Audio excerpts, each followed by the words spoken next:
กราบสวัสดีพ่อแม่พี่น้องทุกท่านที่กำลังรับชมอยู่ในขณะนี้เด้อนะครับรายการคุยและข่าวทางช่องตามติดชีวิตอีสานโดยกับผมทิดแดงคนไข่เป็นผู้ดำเนินรายการนำเอาข้อมูลแนวทางหลายสำนักหลายอาจารย์นะครับเพิ่นเอื้อเฟื้อแบ่งปันมาเนาะพอกันคลิปนี้ 11:05 น. 14พฤศจิกายน2568พี่น้องสิพาพี่น้องมาตามต่อโค้งสุดท้ายของลุงติ่งเชียงคานนะครับลุงติ่งเชียงคานเนี่ยเพิ่นมาเพิ่นเข้าละ3งวดต่อเนื่องเด้อนะครับพี่น้องหลายท่านอยู่ถามว่าลุงติ่งงวดที่ผ่านมาเพิ่นมาบ่เพิ่นเข้าบ่ว่าซั่น3งวดต่อเนื่องแล้วพี่น้องครับงวดนี้โค้งสุดท้ายลุงเพิ่นมีตัวเด่นมาให้นะครับพี่น้องครับทั้งข้อมูลภาพและข้อมูลเสียงที่พี่น้องสิได้รับชมรับฟังในคลิปนี้เป็นการทำนายตัวเลขทายตัวเลขการออกรางวัลของสำนักงานสลากกินแบ่งรัฐบาลจัดทำขึ้นเพื่อความบันเทิงเท่านั้นห้ามเล่นการพนันที่ผิดกฎหมายเป็นความเชื่อส่วนบุคคลโปรดใช้วิจารณญาณในการรับชมรับฟังเด้อพี่น้องเด้อ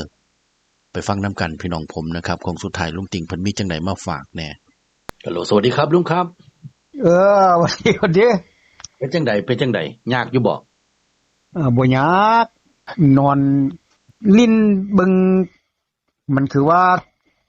ที่หนาวๆเย็นๆนึงว่าสิเด้โอ้ทางพุ่นเย็นลงแล้วเนาะ2มื้อเราบ่ตกอะคันถ้าบ่ตกช่วง2มื้อนี้ก็คือสิบ่ตกหรอก2มื้อโอ้ครับโอ้ยเห็นมันเซาตกซะจะแม่นลำบากคักปีนี้อ้าวเฮ็ดได้ล่ะตาเข้าอ่ะตากเข้าก็เดี๋ยวตากเดี๋ยวกู้อยู่นี่ครับเมื่อยว่าสั่นครับเดี๋ยวมันก็ครึ้มมาคือจังสิตกอยู่เรื่อยนี่ลุงอันเอาเป็นว่าคลิปนี้เป็นโค้งสุดท้ายฝากพี่น้องเพิ่นนะลุงเนาะสุดท้ายแล้วบัดเนี้ยครับก็เลยโทรมาหาลุงนี่แหละเป็นจังไดแหน่มีจังไดพิเศษฝากพี่ตอนน้องบ่ลุงอันคนนั้นนะที่ว่าลุงติ้งว่ามันจมว่าเลขมันนานยังไปว่า882ว่าสิเด้คือบ่ได้ว่า882หรอกก็889สินะแล้วบัดอัดคลิปออกแล้วเป็น882ไปได้จังได๋กดฟังเบิ่งนะผมเว้าคือลุงเว้าลุงจริงนี่ว่าเนาะโอ้ว่า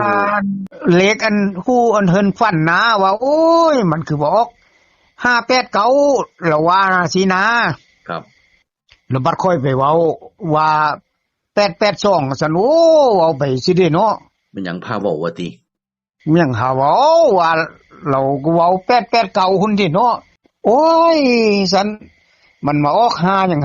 589ซั่นคือทางห่วมเธอได้2ตัวอยู่หรอกซั่นแล้วยังไปว่า882ลุงจริงไปเว้าว่าเราว่า882ซั่นโอ้มันหยังหาเว้าสิเด้ไป82หุ่นบ่ว่าสิเด้ครับที่ลุงจับมาให้ล่าสุด8คู่นี่ลุง71727909 81828992เนี่ยอันนี้สูตรที่กินมาแล้ว3งวดนะเอาอันที่ให้7ตัว8ตัวไปนะบ่ฮอด12ตัวนะงวดแรก7 8หุ้นมัน10เป็น12ตัวแม่นบ่ครับบ่หลุนมาก็9ตัวงวดนี้คันถ้าตามสูตรนะเอามันมี789012เอาหั่นน่ะเล็กนะโอ้แม่นครับ789012ที่ตามสถิติแต่สูตรนี้นี่แหละสูตรที่ผ่านมา3งวดนี่แหละสูตรอันนั้นแหละอันนี้ติอันนั้นแหละแล้ววันนี้มันบ่มี3 4 5 6บ่3 4 5 6บ่มีขีดทับนะที่ผ่านมาก็อยู่ฝ่ายเดียวกันเนาะขั้วมือนะ4ตัวก็บ่ออก2ตัวก็บ่ออก3ตัวก็บ่ออกนะเอาโอ้อันนี้คือผ่านเบิดมันบ่ที่ขีดทับแดงๆนี่ผ่านเบิดนะบ่ออกก็คือบ่ออกบ่ออกก็คือบ่ออกนะงวดนี้ละ3 4 5 6นะโอ้ก็เหลือแต่789012เนี่ยแล้วนี่ลุงจิ้งมาจับตามหั่นไว้เพราะว่าหน่วย10มันสิอยู่หั่นเด้นะโอ้ครับ10นี่อีหยังก็บ่หน่วย10นำมันอยู่นำกันหั่นแล้วมันนี่10บ่ได้หน่วยบ่ได้ค่อยคือบ่จับสินะโอ้ครับอยู่นำกันในนี่ล่ะติอยู่ในนำกันหั่น6งวดนี้เป็นงวดที่7ฮะครับผมแล้วมาค้นพอแล้วก็เอาให้ส่งให้เอาออกมา3งวดนี้มันยังบ่ผิดอยู่อัน 3งวดไปหั่นย้อนหลังไปหั่นนะ อ๋อก็แสดงว่าเพิ่งสิผ่านมา3งวดเนาะแต่ว่า3งวดก่อนพุ่นนี่คือย้อนหลังเนาะคือย้อนหลังแล้วจากย้อนหลังมานี่นั้นมันก็บ่ฮิตจะคืออยู่สินะ โอ้ครับผมงวดวังหันนี่3กับ4เนาะคันเฮาเพิ่นบ่มักตามลุงติ้งจับก็ให้เพิ่นจับหั่นเอาสินะเอา 789012เนี่ยแต่ว่าลุงติ้งจับให้มันได้แค่นั้น8ตัว9ตัวบ่เกิน12ตัวนะแต่งวดนี้หั่นบ่ฮอดนะ8ตัวมันบ่เอา โอ้ครับผม8ตัวอืมแล้วมันก็อยู่หั่นนะ8 9 8 2นะก็เลยเอาเป็นสูตรมาวางให้พี่น้องเบิ่งว่าซั่นเถาะวางแบบอันนั้นนะแบบอันเล็กเสลียงนะครับโอ้เลขเสลียงบ่ทันได้ส่งให้ผมอยู่ตะลงวันนี่ส่งให้ผมในเปียงนะ เลขเสลียงบ่ทันได้ส่งให้ผมอยู่เด้เบาก็เลยสิส่งให้มื้อเดียวเนาะครับผมส่งให้ผมแล้ว เพราะว่าอันนี้กับอันนี้นี่ก่อนสิได้จังซี่นั้นเพราะว่าจับตามเสลียงเอามันสิบ่ได้หลายครับเพราะว่าหลักมันเป็นจังซั่นเด้มันมาอัน6ตัวนั่นแม่นบ่อันนี้ก็คือสูตรหนึ่งเนาะสูตรนี้กับสูตรนั้นมาตัดใส่กันเนี่ยก็มันสิได้3งวดมานี่นะโอ้เอาหลายๆสูตรใส่กันที่เว้าอยู่เดี๋ยวนี้ก็อย่างนี้แล้ววันนี้เขาจับคู่อันนี้นี่จับเบิดแม่นบ่หน้าตั้ง789012แล้วก็789012 2แค่แล้วก็7771ไปจังซี่นะครับแล้วมื้อนี้ตัวเสลียงนั้นคันมันตรงกันเฮาก็ตัดออกสินะเอาครับเอาเสลียงมาตัดออกก็คือไปแล้วนี้ตัดแล้วจับแล้วมันสิได้ส่ำนั้นนะโอ้ครับแน่ๆๆแต่ว่าในนี่มันสิมีสูตรแย่งกันอยู่ในลุงอีกใบนึงเนาะใบที่ว่า829 8289ไม่มาต้อง0494เนี่ยมันมี4ได้บัดนี้มันมี4บัดนี้ลุงจิ้งมาเบิ่งคักแล้วมัน4มันอยู่หั่นลุงจิ้งเลยบ่เอาใบนั้นเอาบ่ต้องเอาหมอกหุ้ยแม่นบ่ล่ะลุง มันได้เฮ็ดมาแล้วแต่เก่าอุ้ยคันใบได้ยกเลิกมันคือออกเนาะแต่เก่าบัดนี้เฮ็ดจังได๋เนาะบัดนี้แล้วก็ตัวเดียวเฮานะติโอ้แต่ว่าลุงมีฮอดลุงเฮ็ดใบ0409นี่ก่อนแม่นบ่บาดลุงจังมาพอต้นโอ้ครับเฮ็ดจังได๋บัดทีนี้เนาะอันน่ะมันเป็นซะแน่เฮ็ดหั่นก่อนแล้วนี้มาเบิ่งนี่ใส่กันแล้วมันบ่แม่นเด้เด็กซีนไปอยู่หุ่นสินะโอ้เด็กซีนี่ตามสูตรนี่ก็คือบ่มาก็คือบ่มาเนาะเดินดีมาตลอดบ่มาฮิตก็คือฮิตเฮาบ่ต้องใส่สินะโอ้ยเอาเป็นว่าคันซั่นใบนี้นี่เอาสู่พี่น้องเบิ่งซื่อๆเนาะนี่ใบนี้เนาะ8289ไม่มาต้อง0409แล้วก็904นี่เนาะเอาสู่เพิ่นเบิ่งซื่อเบิ่งซื่อลุงติ้งบ่เน้นสินะแต่เก่ามันเป็นจังซั่นเด้คันใบใดออกแล้วแม่นลงเคยมีประวัติแล้วแบบเป็ดโจรสิแม่นล่ะแบบนั้นล่ะบ่ว่าโจรเป็น7อะว่าแต่เป็ดกาบเป็ดเก่าสิเอาแต่ว่าเป็ดกาบเป็ดกับเป็ดจนคันบ่ว่าติไปเอาแต่8 9บ่8 7เอาเป็นว่าบ่เน้นเนาะใบเนี่ยให้เพิ่นเบิ่งซื่อๆเนาะบ่เน้นเพราะว่าได้เฮ็ดมาแล้วกันเพิ่นมักว่าเธอเพิ่นมักก็ให้เพิ่นซื้อสินะเล่นเอาบ่มักก็แล้วไปสินะแต่ว่าในๆก็บ่เกิน9ตัวหรอกอ้าวเบิดซุโตเบิดถึง94อัน0949 04หินก็ได้ก็9ตัวเท่านั้นเนาะบ่ฮอด10ดอกติบ่ฮอดครับเพิ่นตั้งสาวเรายังบ่ทันได้กล้าเพื่อก็ยังมีเนาะอันนี้เรียบร้อยหมดแล้วให้ซื้อตามหั่นเลยนะให้เล่นตามหั่นสินะบ่ได้ไปกลับไปปีนมาหยังนะครับแต่ว่าข้างล่างก็ยังเป็นคือเก่า62กับ39อยู่เนาะ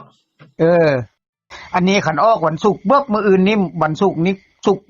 สบายว่าเฮ้อไปดีเนี่ยศุกร์เสาร์อาทิตย์จันทร์อังคารนี่บ่มีปัญหาครับเว้ยยกเว้นวันพุธวันพฤหัสอย่างเดียวขอให้มันลีกๆมันนะคันพอลีกได้ก็ลีกให้แน่เอาขึ้นเบิ่งห้วยลาวนะเอาให้ไปวันพุธยามใดบอกจักเทื่อโอ้บ่ถือกันอีหลีเนาะลุงเนาะกับวันพุธลุงเนาะ